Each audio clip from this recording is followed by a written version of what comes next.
Hey there, this is the One Boom, and this video is all about a subtle shift in mentality. We're going to be talking about how designing an FPS game, a competitive FPS game, is a paradox. And once you realize that, a lot of design problems and frustrations, at least for me, become a lot more clear. So, roll the footage. Okay, so real quick, you have to design a video game. What do you want it to be? What's the first word that comes to mind when I say your video game has to be blank? A lot of you are going to answer fun, and I'd honestly say you're correct. Your game should be fun. But there's a paradox when designing an FPS game, more importantly a competitive FPS game where you fight against other real people. Now you could probably apply this to every competitive video game, but there is a reason I'm specifying FPS games here, and we'll get into that later. Right now, let's focus on what I mean by paradox. So you have to design a game, and of course the game has to be fun. So you design weapons and maps and perks and equipment and abilities and objectives that are fun to play with and play around and play for. Pretty cool, right? Like, what an amazing job that must be. To craft a fun experience that hundreds of thousands of other humans are going to experience. That's awesome. But then you realize you're in charge of making an FPS game and that plan completely goes out the goddamn window. Oh, fucking hell. Look, if the game is fun for you, the paradox is it also has to be fun for the enemies you're facing.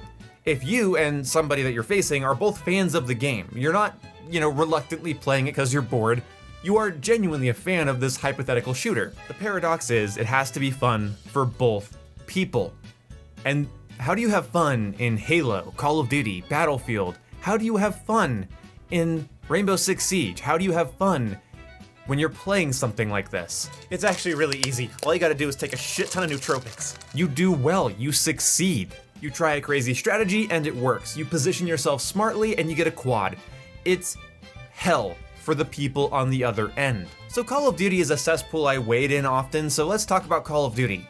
Call of Duty is a breakneck pace game. Even the slowest entries are miles faster than other shooters, and you die lightning fast. You die within 300 milliseconds with most firearms in a Call of Duty game. There are weapons that kill in 100 milliseconds, and that is lower than some people's latency. So how do you counter that? How do you deal with that? Well, often you don't. You just end up dying. Your death is the dopaminergic release for your enemy. So a lot of you already see where I'm going with this, and you've probably already corrected my opening statement. Okay, then designing an FPS game isn't about fun, it's about fair. Even the most balanced, most loved shooters on the market is leaving half of its player base frustrated against the other half.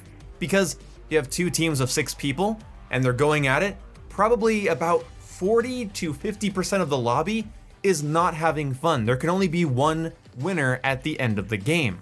Why do you think it's so popular to go for challenges and cosmetics? Because then, win or lose, if you're making progress towards something, you're still in some ways winning. That's why those progression systems are there. You lose 50 times, but you get a couple battle pass tiers. Not the worst trade in the world, I guess. Now, I don't know much about being a game developer, but I have to imagine this is very hard, because you're designing a game where half the people playing it are likely going to stop playing it for an evening or altogether because, well, it's just playing itself out. Somebody shot you first, or more often, or more accurately. Somebody shot you from off screen, and that's where the FPS specific part comes in. Most other forms of competitive video game allow you to see what your opponent is doing and allows you to react to it. Whether it's turn-based or fighting game or a racing game, it's more controlled and you can see what's going on. I'm not saying you can't be surprised in those types of games, but FPS games are by far the most surprising. And I don't mean in terms of meta knowledge or move sets or combos. I'm talking about getting taken out from completely off screen. Detach yourself from the conversation of meta and just think about the act of sitting down and playing a shooter. You cannot keep your eyes on your opponent at all times. And video games get around this with mini-maps and spotting systems. Hell, Call of Duty's always seem to have something that allow you to see opponents through walls, because that's what sets FPS games apart from other video games that are competitive. You can't see what's around you. So if you're designing an FPS game, you're designing a system where 100 people in a free-for-all, or 2 teams of 6, or a 1v1 is taking place, and these people are encouraged to bamboozle the enemy out of a win.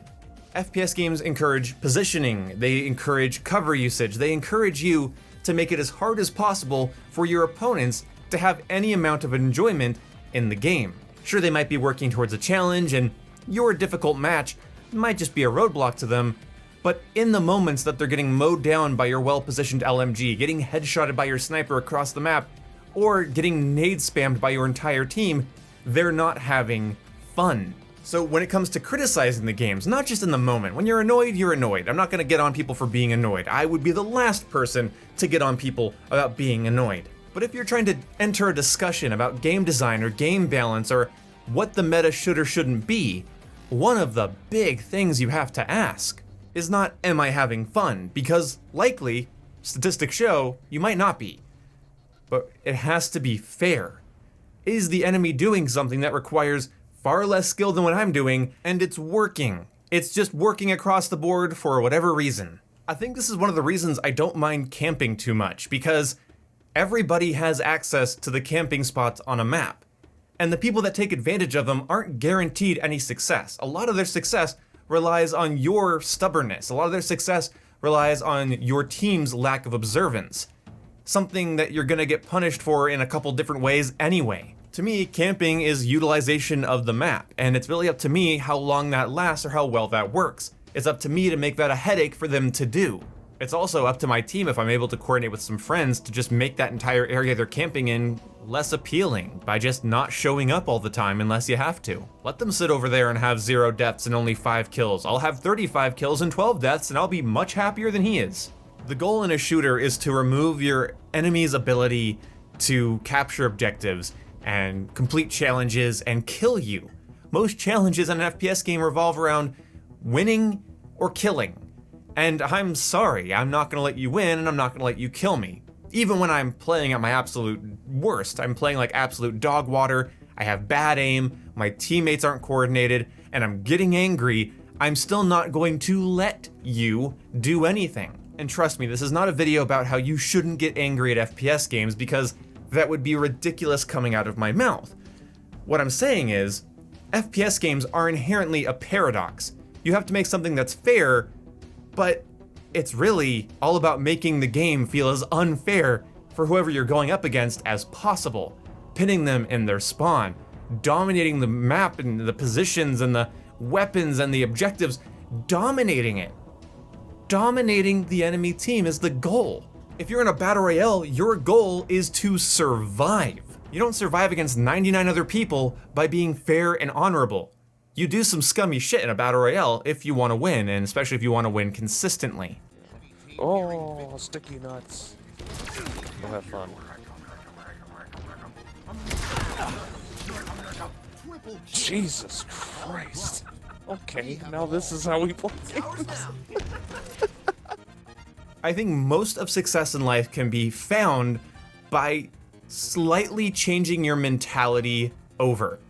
Once you realize what you're playing is inherently unfun for you or your enemies by design, you realize that fun is not the goal. Now, there is one other topic that I'm not going to cover in this video, and that is learning to have fun while losing. That video is going to be all about dedication and grind and drive and power, staying hungry, devouring, you get it. That video will be on the topic of skill. But for the rest of us that aren't obsessed with drive and power and getting better, and we just want to sit down and play a shooter, just know, you're booting up a digital paradox of design. It's designed to be fun and fair, and in order for that to happen, it has to be unfun and unfair for whoever you're going against. I'll see you when I see you guys. Next video will be about the topic of skill, drive, power, grinding, and how fun and fair rarely fit in to the pursuit of absolute skill. See you when I see you. Goodbye. Oh.